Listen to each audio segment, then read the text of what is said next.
कर रहा हूँ, ये बुक भरी पड़ी है इसी काम के लिए, ये सब इसी। अच्छा, मैं आपको बताऊं, ये आज ये मैं बता दूं, एक मिनट मैं बता दूं, जो सबसे खतरनाक बात है कि भारत के दूतावास विदेशों में फंस गए, भारतीयों को 2 कौड़ी कीमत नहीं पाते।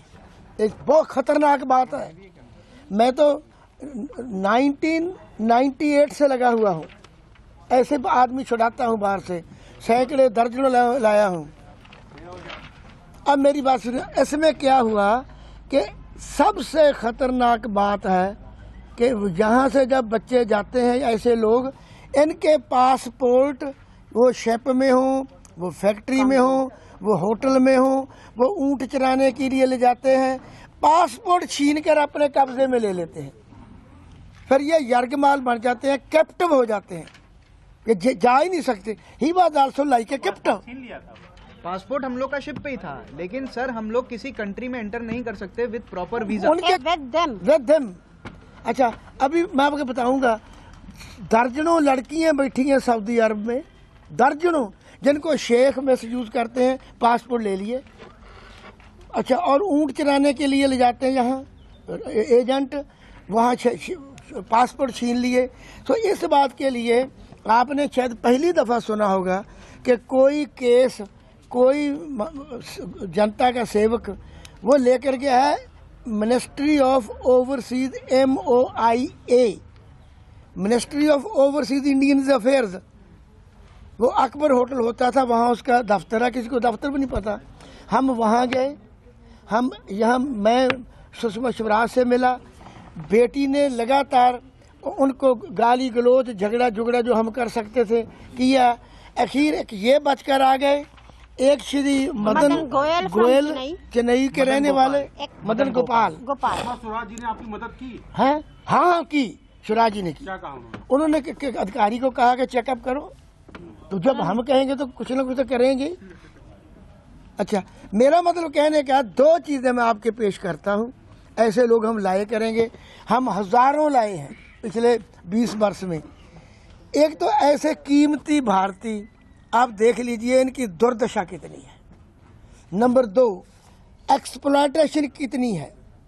नंबर 3, ह्यूमन राइट्स का कितना बेरहमी से हनन है विदेशों में ले जाकर बच्चों का, लड़के लड़कियों का। और असल बात यह है कि यहाँ के ट्रैवल एजेंटों को ना खुदा का डर है, ना पुलिस का, और ना न्यायालयों का, ना सरकारों का, शासनों का। सबसे ज़्यादा, अगर ये आपका तो ज़्यादा पैसे देने का मामला नहीं, कितने पैसे दिए थे बाहर जाने के लिए?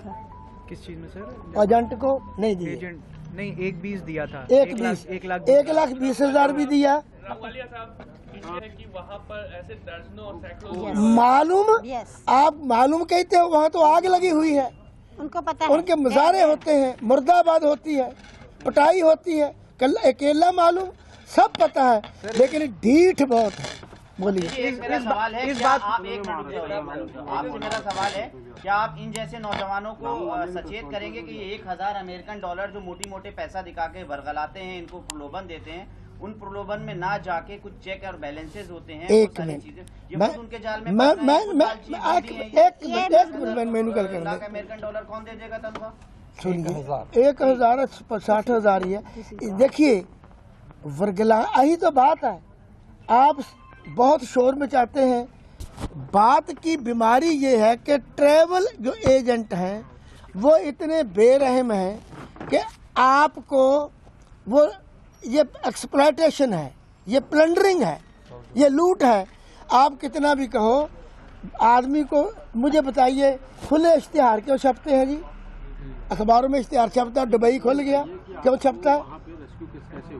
एक मिनट पहले मैं ब्रदर मैं कर दूं, ये इश्तिहार छपते हैं कि आइए, पंजाब का, आज का पंजाबी का अखबार परसों का हरभजन मान लाए थे, मैं आपको पढ़ा देता हूँ। जगह जगह लिखा है नौकरियाँ ही नौकरियाँ, फिटर्स की ज़रूरत, ड्राइवरों की ज़रूरत, नर्सों की ज़रूरत। ये छपने से क्यों नहीं रोकती सरकार? आप कहते हैं ना, हमने पंजाब में 10 साल भूख हड़तालें रखी हर 4 महीने बाद, लेकिन एजेंटों को आज तक नहीं कोई पकड़ता। तो आप मुझे बता दो मध्य प्रदेश में कितने के पकड़े हैं, दिल्ली में हर 20वीं दुकान ट्रैवल एजेंटों की है कितने। इसलिए मैं फिर कहता हूँ न्यायालय का कोई डर नहीं, कानून का कोई डर नहीं, लॉ एनफोर्सिंग एजेंसीज पुलिस का कोई डर नहीं, समाज का कोई डर नहीं। राजनीतिक लोग ज़्यादा प्रतिशत आराम से सोए पड़े हैं। इसलिए यूथ की, लड़के लड़कियों की बेरहमी से एक्सप्लॉयटेशन है। तो आप भी सरकार में, आप इसके लिए क्या करेंगे? मैं तो शुरू है किया आज यह जागृति मुहिम है। मैं ये पंजाब में कर सकता था, आपको क्या लगता है केंद्र सरकार एक पूरे ऑल ओवर इंडिया के लिए एक बड़ा सख्त कानून नहीं कर सकती। जो आप भूल जाइए, इंटरेस्ट केंद्र सरकार को कोई इंटरेस्ट नहीं, ना सरदार मनमोहन सिंह को था, ना श्रीमती सोनिया को, ना मोदी को। वो लोग, आप मेरे ख्याल में अभी आप भी बहुत बड़े लोग हैं, पूजनीक हैं, आप भी इसकी गहराई तक आपका मन भी अभी नहीं गया। इतनी गहरी बात है। अब क्या सोच सकते हैं 22 वर्ष की लड़कियों को ये कह करके 1 लाख रुपये तनख्वाह मिलेगी। पुलिस कुछ नहीं कही थी मोगा लुधियाना में। अभी तो मुझे यहाँ का तजर्बा नहीं। मामले तो यूपी में बहुत सारे हुए, लेकिन यहाँ यूपी गवर्नमेंट ने कभी अभी रिक्वेस्ट करेंगे। केंद्र सरकार ने वीजा बंद कर दिया सऊदी अरब का, इसके पे क्या कहना है आपको? सऊदी अरब का वीज़ा बंद नहीं किया, पहली दफ़ा चिट्ठी लिखी है कि वहाँ जाकर पासपोर्ट कब्जे में लेने की बात को रोको। कोई वीज़ा बंद नहीं किया। द ओनली, बंद है, इसका कारण क्या था? देखे छोटे वीर ब्रदर, मैं पढ़ रहा हूँ, the only point which central government has raised, हम भी मिले, मैंने कहा मर जाओगे। आप कहते हैं गुलाम अमेरिका में ऐसे ही बिकते थे। तो तब उन्होंने चिट्ठी लिखी है पहली दफ़ा कि सऊदी अरब गवर्नमेंट वी अर्ज upon it and diplomatic level पर बात की है, हमारे एम्बेसडर ने की है। उन्होंने कहा है कि कंपनियों को पासपोर्ट कब्जे में लेने का कोई अधिकार नहीं, और सभी ने लिए हुए हैं।